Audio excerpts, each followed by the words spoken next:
the midst of a huge transformation where peers, communities, and workplaces are all really melding into one. Welcome to Reimagining Company Culture. My name is Christina Giordano, she, her, and hers, and I am the Senior Partnerships Manager here at AllVoices.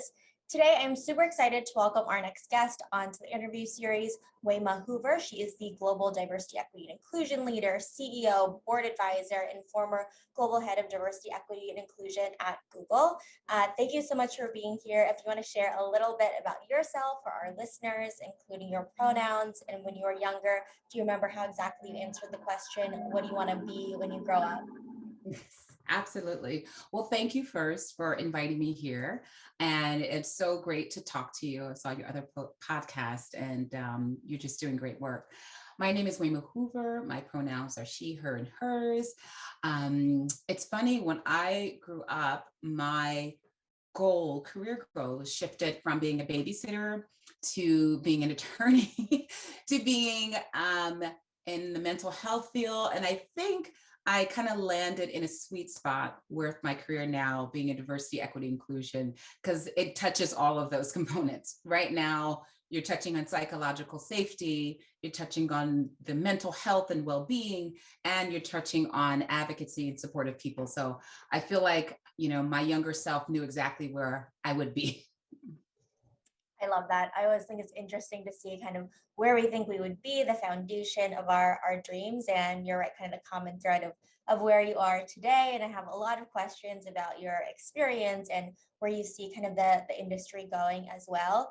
I would love to start off by asking around kind of the authentic changes you've seen happen over the past few years. One of your former roles was leading global diversity, equity, and inclusion efforts at Google, a very large enterprise organization. And we've seen since George Floyd's murder in 2020, a lot of companies have tried to authentically be part of the conversation or performatively lead into racial justice. Have you seen a change in how Black employees are supported, seen, heard, understood, and invested in at high growth tech companies? Why or why not? Yeah, that's a great question. And I have seen differences in how Black employees are engaged overall. I think with George Floyd and the efforts around the racial justice and really bringing more awareness to the violence against Black people, particularly Black men in this country and women, there is more of an understanding of the psychological impact that it has on Black employees, that it is no longer okay to think that a Black employee can come into the workplace and separate what's happening outside of the workplace doors from what they experience inside, because they know that they are not aware of the attitudes, beliefs of the coworkers, their leaders, their managers. So I think that there has been a lot more efforts on driving empathy, understanding, a recognition of, the trauma that these employees have experienced, and recognizing their role. Organizations are recognizing their role on supporting the mental health and well-being of employees during this really tumultuous times. So I think that is definitely a step in the right direction. I do think more has to be done, because if you think about what that outcome of those efforts was, leaning in of organizations saying that they're going to do more, they're going to drive greater equity in terms of representation and leadership roles, in terms of compensation, in terms of opportunity. And that's where I think that the intention is good, but that's where I feel that there has not been maybe the momentum as it should have been that mirrored the intent and really the outpouring of support and commitments that we saw 2 years ago. Absolutely. So it sounds like there has been some progress made, but this is definitely a journey. We're not looking to check boxes here. There's always kind of more that can be intentionally done and invested in as well. And you're right that a lot of companies and leaders are recognizing that you can't check someone's lived experience and everything that's going on in the world at the door. And I think this is really kind of related to what we were talking about earlier before we kind of hopped on this call, in terms of at the time of this recording, the Oscars were yesterday, and there is a very large conversation happening around the kind of Will Smith, Chris Rock, Jada Pinkett Smith kind of conversation happening there. And there are a lot of different layers, and I definitely don't want to simplify anything here, but want to kind of ask what your thoughts are on kind of the discussions happening today. Yeah, it's been, quite frankly, a sad moment, right? And I feel a big sense of loss because I think that the Oscars had such a monumental moment for so many firsts that happened, with Will Packer producing, with a Afro-Latino lesbian winning an Oscar, with Jane Campion winning the director. I mean, there were so many firsts. And I feel that kind of event overshadowed everything. I also feel that, Will Smith and Chris Rock were two great people. And that, the unfortunate thing that happened, however, what struck me, and I am trying to make meaning myself, is the assault that happened and the non-response from the Academy. That happened on live TV with potentially hundreds of witnesses, and Will Smith was able to sit back down, receive an Oscar, and partake in the rest of the festivities. And it could only shape my thinking that, and validate that there continues to be a high, we are highly desensitized to violence against Blacks, even if it is perpetuated by another Black. Because had that been, Will did that to someone of not the Black persuasion, would there have been more effort or to remove him, to say this is not tolerated, to escort him out right away? I was blown away the fact that there was not anything done, regardless of, I recognize what Will was trying to do in defending his wife, and so I'm not going into the grounded, but assaulting and violating anyone is wrong. And that was just messed today. I'm like, that was violence. Then we saw that and was witnessed, and nothing was done. So, as we talk about the trauma of Blacks and Black employees and organizations leading in for the mental health and recognizing, I think we can't separate that from even instances like this, because people in your hearing are feeling the same way, mixed emotions, unsettled feeling. How is this not addressed, and why isn't it condoned, even if it's kind of Black has been Black? So yeah, that it's a loss, a sad moment, but hopefully a learning moment. Absolutely, hopefully a learning moment, and I appreciate you kind of processing that with us here today a little bit as well. I know it is very, very recent, and you brought up the role of the Academy to really step in, take some action, and think about kind of the actions that a lot of folks saw on television too. And I think this is really related to the role of organizations, especially because, I think the stat is that we spend a third of our lives working and in these microcosms of society. How have you seen companies really successfully not perpetuate the trauma that happens externally in the world, internally at their company? So talking about mental gymnastics for women of color, microaggressions, that good old emotional labor, those kinds of things. I do see right now you have more opportunities that organizations are giving employees to really tell leadership and shape the culture.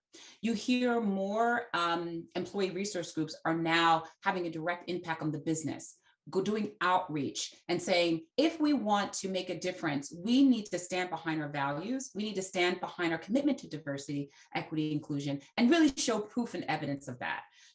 One of the things I would say around the Crown Act that was just went before the House, which is the legislation that protects discrimination against natural hair.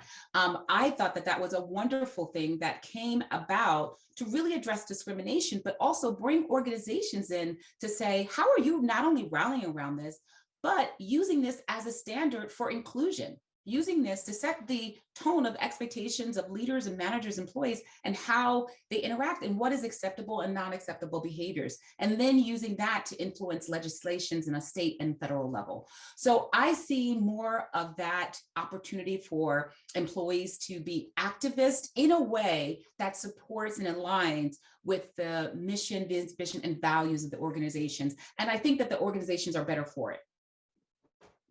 Absolutely. And I appreciate that you brought up that standard for inclusion legislation too, from a government perspective as well, because we're all working within this ecosystem together. And there's been a lot of conversations around what equity means in the workplace, what the real work, what the capital W looks like, hiring folks from program manager to chief diversity officer roles within organizations. And some people have different opinions on kind of the most impact you can have, whether it's in government or it's in the private sector or it's a nonprofit. It all matters to me personally, but what, from your experience, what unique role do you see the private sector playing, especially tech companies and organizations that are employing a lot of different folks and making efforts to create more equity at work? Yeah, and I think that that's a great question. I think organizations really are the ones that can shift and change society's values and principles around this. And we have seen this with the amicus briefs that in the years, I mean, that was what organizations signed in terms of the Marriage Equality Act for the LGBT. It was because there were over 250 organizations and companies from Fortune 500, 200 that said, we believe in this, we are committed to this, and this is what we're expecting. We're already adopting these principles within their benefits, allowing domestic partners, and now they're looking at society and said, now you guys catch up. So this is the platform that organizations have and are yielding, and quite frankly, I don't see it reducing. I think that there is going to be more expectations from countries, legislations, government, community bodies to have these organizations that are global, have huge impact, to use it for social issues, to use it to raise awareness, and also to use it to now have credibility and those diversity, equity, inclusion commitments and standards that they espouse for. Okay, you espouse for it internally. Now, how are you shaping the societies that you operate in? How are you shaping what's happening out of your corporate doors and holding not only your employees accountable, but your shareholders, your investors? And what I'm happy to see is that you have, a lot of these investing companies like Alliance Capital, BlackRock, NASDAQ, that all have introduced diversity, equity, inclusion standards and expectations for the valuation of companies, saying that if you do not show evidence and have formal structural processes that is integrated into your systems, into your compensations, into your representation numbers, then we're not going to value you. We're going to actually look at you in a different way. And that is where you're going to actually have the measurement meet the practice, because now it's not only a transition from being an altruistic, very nice, convenient thing to do when you need the bells and whistles and fanfare, to now this can truly affect the bottom line, because the power and influence that we hold is being recognized. And now the capital markets are saying, use it and use it for good. And I think that that's amazing. I think that is amazing too. And it's definitely the conversation of having, diversity, equity, inclusion as a nice to have, but a need to have, not only, like you said, an altruistic, it's a great thing to do, but also it impacts your bottom line. It impacts innovation in the organization too, who's at the table, who you're designing for, and all of these conversations as well. In terms of that accountability piece, you talked about kind of setting that standard for employee resource groups. Oftentimes they're asked when they're kind of making their charter, like what will be the return on investment? And for new folks joining on an equity and inclusion team, talking about quote unquote ROI goals. What is your philosophy on measuring these initiatives? Because we know that what gets measured gets invested in and all of that good stuff. Yeah, I definitely believe that as you are developing as organizations are developing their diversity, equity, inclusion strategic plan, there has to be the goals and objectives that are set in. And it has to be foundation building, right? Where you start at today, it should really allow you to be more focused, more integrated as you go on. So from a minimum, there should absolutely be expectations around diversity recruitment in terms of the representation of candidate slates, in terms of the interview panels. And there should also be expectation on how you are cultivating the talent from inside. Because so often we talk about the recruitment, right? Just getting them in a door, getting them hired. But then something happens, right? Which I think is even more dire of a situation to focus on and really put efforts behind is like, what do you do when they get here? How are you giving them the support structure and network for them to be successful and thrive? How are you being honest and having a mirror up and looking at those conscious or unconscious bias that are naturally happening in your organization through organization norms or practices that are either helping the diverse talent flourish or not allowing them? So, in some conditions, you have organizations that don't focus more on that internal engagement, and they have a leaky bucket syndrome, which means they bring them in, but they lose them just as fast because they're not focusing on the conditions, the workplace environment, the network and support that comes naturally to some other communities because of natural affinity, because they have common experiences, common background, shared values that may not come from those of diverse backgrounds and who are not of the majority in the organizations. And so I definitely say that has to be core and center around the metrics with the recruitment, but also the internal efforts for the engagement and retention so that these employees can truly thrive. And quite frankly, so that they can deliver on the promises that their recruitment brings. Because if they're not given the conditions to be successful and get their talents realized, then those promises and all the efforts the organization put forth are for naught.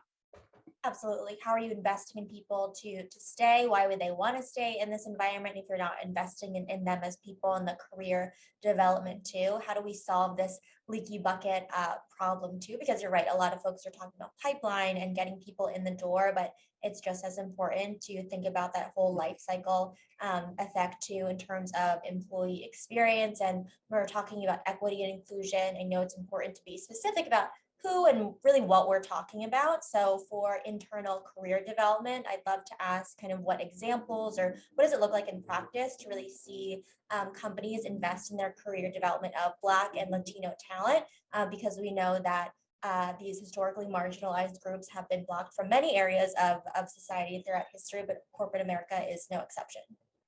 Absolutely. And that is very true. And a lot of it is because, they're not represented in high numbers. So they typically are brought in the organization for diversity, for their talent, right? Their talent. So I want to preface that they have the talent to get in the door, but without that environment, right? The inclusion, the engagement to have them successful. And one of the things, there's a couple of things, practices that I think are very successful. One is around the onboarding process.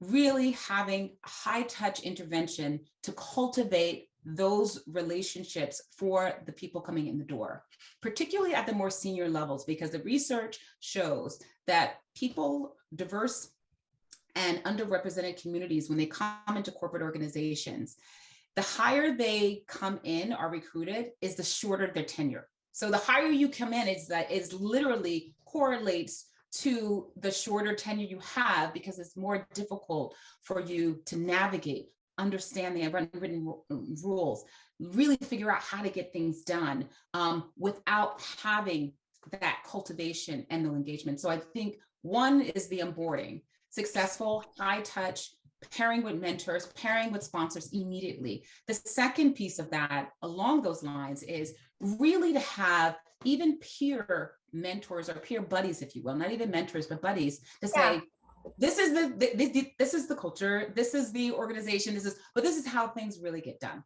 Because those coffee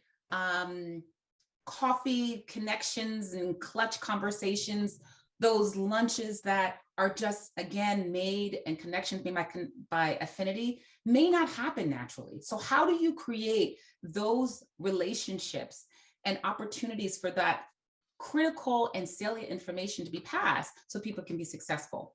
Another area is around the leadership and development pipeline, getting skills recognized. And I want to make sure I'm clear about this. This is not fixing a problem with the leadership, with those underrepresented. What typically happens, because there's not a strong network, and the research shows that people of diverse or underrepresented folks have a very different approach to work and looking for recognition. In some cultures, it's like, I'm going to put my head down, I'm going to work my tail off, and I'm going to expect that someone's going to care and really see that person doing good work.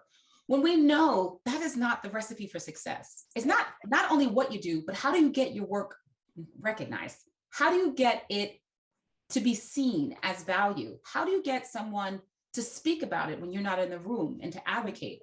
And so creating those dynamics of advocacy, of connections. So really around kind of leadership connections and exchanges with the underrepresented and diverse talent. That is so critical, because I can tell you, sitting in a chief diversity officer role and head of culture role, there has been some phenomenal discoveries that leaders have had just by simply having these exchanges and relationships they would never have had, because there would never have been an opportunity to connect.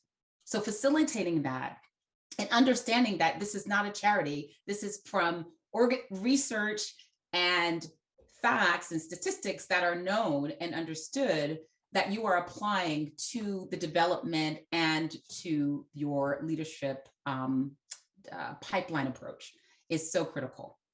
Yeah, creating those really intentional onboarding experiences from day one, candidate experience as well, starting before people step in the door too, and making sure there's opportunities for sponsorship, mentorship, and people to work collaboratively across the organization as well. I know we talked about kind of organizations leading with more empathy, and of course that is carried out through leaders. For senior leaders who perhaps are tenured managers, tenured executives, let's say, do you think that empathy, this emotional intelligence, having an equity-driven mindset or framework can be taught? Why or why not? Well, I'll start by saying what we have all experienced as a result of the pandemic. If there is any challenge or any doubt that emotional intelligence is the most important capability that leaders and managers have today, then I think that they've been living in a cardboard box for the past 2 years. I mean, it has to be, because one, the dynamics from a social unrest, from a diversity, equity, inclusion, social justice, violence against Black, Asian hate crime, LGBT exclusions. I mean, all of this has come to such a high culmination point, as well as the pandemic, and people are suffering from mental health, not understanding how to kind of find a way, disconnect in with all the uncertainties. Emotional intelligence is the key capability. And can it be taught? I do think that it can be taught. And also it could be set as an expectations for organizations, for managers and leaders. And how do you do that? When you have engagement surveys and you have pulse surveys and you see evidence of where people are not experiencing well-being, that they do not feel safe, they do not feel like they're in supportive environments, they feel like they don't have high trust with their managers, all dimensions that are typically covered and assessed in a people engagement survey, then you take action. Then those leaders are held accountable. Then you make interventions. And that's how you can really drive adoption of it. And thereafter, really have those programs for managers and leaders to really say, this is what well-being, emotional intelligence, empathy, and just good leadership practices look like today. Because it's very different from what is expected, and being clear of what that looks like today and what the expectations are. And I think that needs to be done on a consistent basis, because we are things are okay today. We don't know what it's going to be. So the only thing that we can count on is that change is evident. And so we have to prepare our leaders to not only support the change, but be able to guide and create that environment, supportive and engaging environment for employees to still navigate and be able to perform under in these times. Absolutely. It's that setting that expectation, having this common language of what success looks like to be a leader, and just making this kind of a mandate, investing in the resources so people can really lean into this and practice this as well. Change is constant, and leaders need to be able to adapt and be dynamic as well and invest in these skills. I know that you have a lot of experience in creating and influencing systemic organizational change and creating more equity. And I would imagine that the journey has not always been smooth, and influencing folks across all different departments is really important. Bringing people on the journey, knowing everyone's at a different point in their career. Can you tell me about a time when it was particularly difficult to be a diversity, equity, inclusion champion, how you overcame that, and what the end result would be? Yeah, absolutely. I would definitely say it was when I moved out of the country and I was a chief diversity officer for a non-US company, because the definition of diversity meant a very different thing outside of the US, right? Inclusion literally has a different definition outside of the US. And so going into an environment where I'm a practitioner, I've had, fair amount of experience, and now needing to learn, listen, and how do you navigate and still drive equity inclusion, knowing that there will never be a common definition around diversity, because every country, I was the chief diversity of a company that had over 100 offices and over 110,000 employees. So knowing that there was never going to be a common definition, how do you drive progress? And where I landed and really helped my organization align on is that it doesn't matter what the definition of diversity is, that can be defined at the country level. What we are doing is addressing and focusing on the conditions so that everyone can thrive and succeed. So if there is a barrier, and we use a data driven approach, wherever that barrier existed, whether it's representation, whether it's promotion, whether it was participation in leadership program, wherever that barrier was, we address that barrier, and we develop the tools and systems to address that barrier in the country that focused on their diversity element. And so we led with inclusion. And we led with creating an inclusion environment and really driving the equitable processes so that we will allow everyone to thrive. And of course, we have metrics and goals around the particular global communities that we wanted to drive. But that was probably my most difficult, because I had to listen, and then do my own self-reflection around, okay, what is the most important thing that needs to be done that can truly transform our organization to drive the business goals? And that's where this shifted in, and it came naturally that it was around the inclusive work environment and addressing the conditions so everyone can thrive. And by doing that, you would naturally address the diversity challenges that you have in the local markets. Absolutely. Looking at the definitions of diversity and inclusion, and also that cultural awareness piece, not coming in and thinking that, bringing in a US centric approach as well, if it's not a US based company too, and understanding kind of the mix of the local and global brand too. So it sounds like it was definitely an interesting process to navigate, be strategic, and take a data driven approach. I guess the flip side of that question would be, I'm sure there's many, but what is one of the most proudest moments doing this work that you recall? Yes, there have been many, which I'm happy to say. There have been many. I would say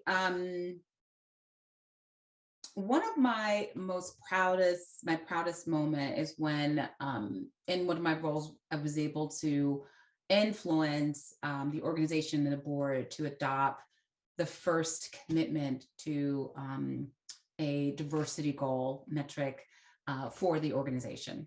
So it was really to have 50-50 representation of women at senior leader level globally.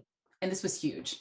This was, from an organization that didn't even have a chief diversity officer before I came. So I was very proud, because it took the examination of not only what we were doing, but also the huge gap that we had in women really having the growth pathway, the growth at senior levels. But also it took the acknowledgement and commitment to address some very systemic processes that had been around for years.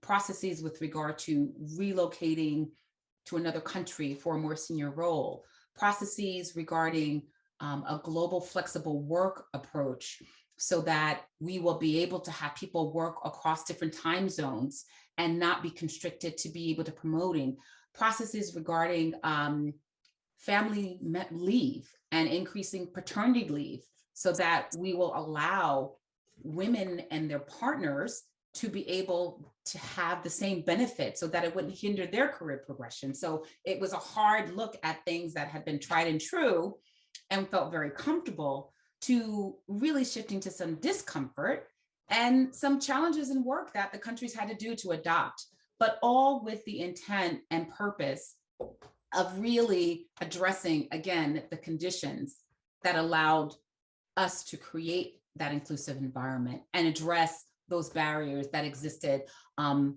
a systemic and very institutional way in our processes.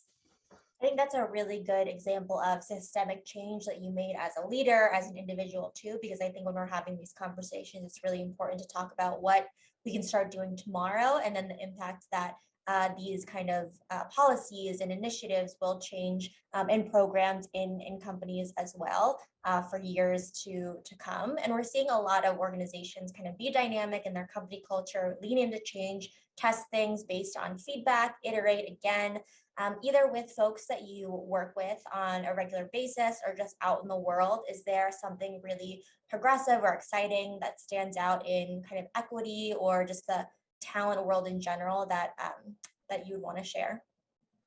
Yeah, I mean, I think we are seeing so much, right? And I think across industries that looks very different, but as it needs. I mean, what you think in the pharma and healthcare space, all of the efforts on addressing healthcare disparities, and particularly around those communities that were unvaccinated and had a lot of high distrust on getting vaccination, and really taking a cultural competence approach to address those historical attitudes towards the medical profession to have more people of color and minorities get vaccinated.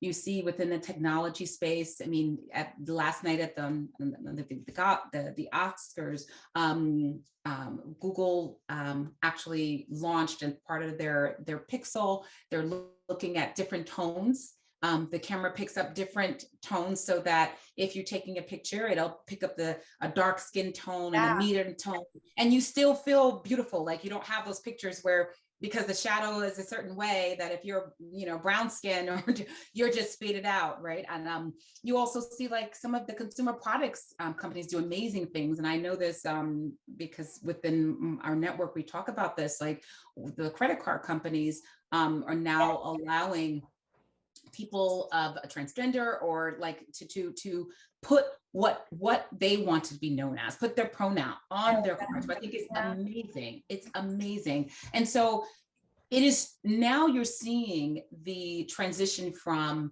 how diversity can truly drive innovation and how meeting the needs of your customer base, having the ability to address, healthcare concern of all the communities, it's natural innovation if you actually have it at the center. So that makes me feel good because you see evidence of it, and it's some pretty cool things that, quite frankly, are useful, are needed. And you think about it, why didn't this happen years ago? Why hasn't this happened so far? Why did it take so long? Absolutely. I love it. Those are great examples because there's a lot happening in a lot of different areas, also related to the business as well. I love the example of the credit card companies too, because it really impacts kind of that entire ecosystem as well. Is there anything that I didn't ask in our conversation today that you want to share with folks who are listening, or maybe underscoring 1 to 2 key takeaways you hope people bring with them? I would just say you are the change that you want to see. I want to encourage everyone to not only look to your organizations, to your leaders, but look at how you can connect, how you can inspire, and how you can be a model for change. One of the principles that I live by, and what makes me so passionate about this work and driving it in my private practice now, as I'm doing diversity, equity, inclusion consulting, executive coaching, and speaking, is you cannot be what you don't see.